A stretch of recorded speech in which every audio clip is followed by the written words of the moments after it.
The mechanism of mental states, the mental machinery by means of which we feel, think, and will, consists of the brain, nervous system, and the organs of sense. No matter what may be the real nature of the mind, no matter what may be the real nature of mind, no matter what may be the theory held regarding its activities, it must be admitted that the mind is dependent upon this mechanism for the manifestation of what we know as mental states. Wonderful as is the mind, it would seem to be dependent upon this physical mechanism for the expression of its activities. And this dependence is not upon the brain alone, but also upon the entire nervous system. The best authorities agree that the higher and more complex mental states are but an evolution of simple sensation, and that they are dependent upon sensation for their raw material of feeling and thought. Therefore, it is proper that we begin by a consideration of the machinery of sensation.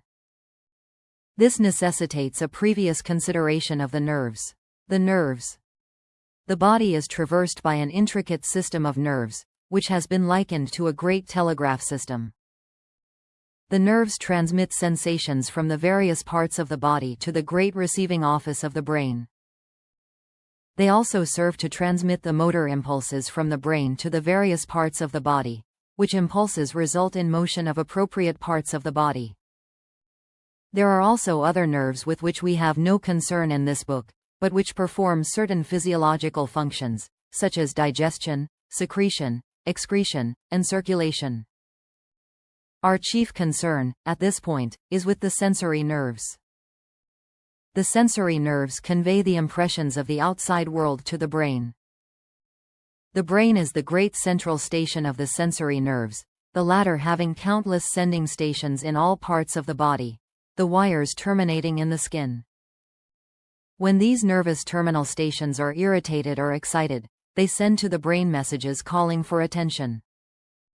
This is true not only of the nerves of touch or feeling, but also of those concerned with the respective senses of sight, smell, taste, and hearing. In fact, the best authorities hold that all the five senses are but an evolution of the primary sense of touch or feeling. The sense of touch. The nerves of the sense of touch have their ending in the outer covering or skin of the body. They report contact with other physical objects. By means of these reports we are aware not only of contact with the outside object, but also of many facts concerning the nature of that object, as, for instance, its degree of hardness, roughness, etc., and its temperature. Some of these nerve ends are very sensitive, as, for example, those of the tip of the tongue and finger ends, while others are comparatively lacking in sensitiveness, as, for illustration, those of the back. Certain of these sensory nerves confine themselves to reporting contact and degrees of pressure, while others concern themselves solely with reporting the degrees of temperature of the objects with which their ends come in contact. Some of the latter respond to the higher degrees of heat, while others respond only to the lower degrees of cold. The nerves of certain parts of the body respond more readily and distinctly to temperature than do those of other parts. To illustrate, the nerves of the cheek are quite responsive to heat impressions. The sense of sight. The nerves of the sense of sight terminate in the complex optical apparatus which, in popular terminology, is known as the eye. What is known as the retina is a very sensitive nervous membrane which lines the inner back part of the eye and in which the fibers of the optic nerve terminate. The optical instrument of the eye conveys the focused light vibrations to the nerves of the retina from which the impulse is transmitted to the brain. But, contrary to the popular notion, the nerves of the eye do not gauge distances, nor form inferences of any kind. That is distinctly the work of the mind. The simple office of the optical nerves consists in reporting color and degrees of intensity of the light waves. The sense of hearing. The nerves of the sense of hearing terminate in the inner part of the ear. The tympanum, or eardrum, receives the sound vibrations entering the cavities of the ear, and, intensifying and adapting them, it passes them on to the ends of the auditory nerve in the internal ear, which conveys the sensation to the brain.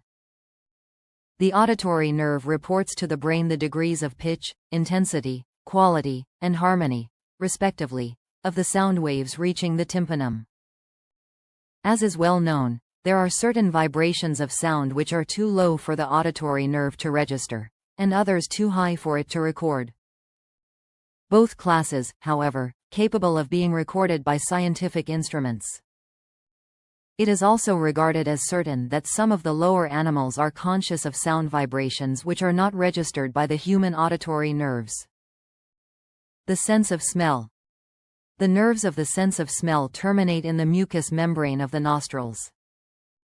In order that these nerves report the odor of outside objects, actual contact of minute particles of the object with the mucous membrane of the nostrils is necessary.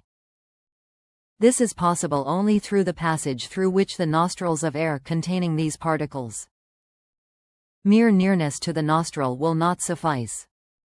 These particles are, for the most part, composed of tenuous gases. Certain substances affect the olfactory nerves much more than do others, the difference arising from the chemical composition of the substance. The olfactory nerves convey the report to the brain. The sense of taste.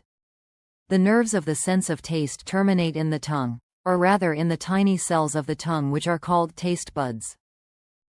Substances taken into the mouth chemically affect these tiny cells, and an impulse is transmitted to the gustatory nerves, which then report the sensation to the brain. The authorities claim that taste sensations may be reduced to 5 general classes, that is, sweet, bitter, sour, salty, and hot. Were certain nerve centers having important offices in the production and expression of mental states, located in the skull and in the spinal column, the brain and spinal cord.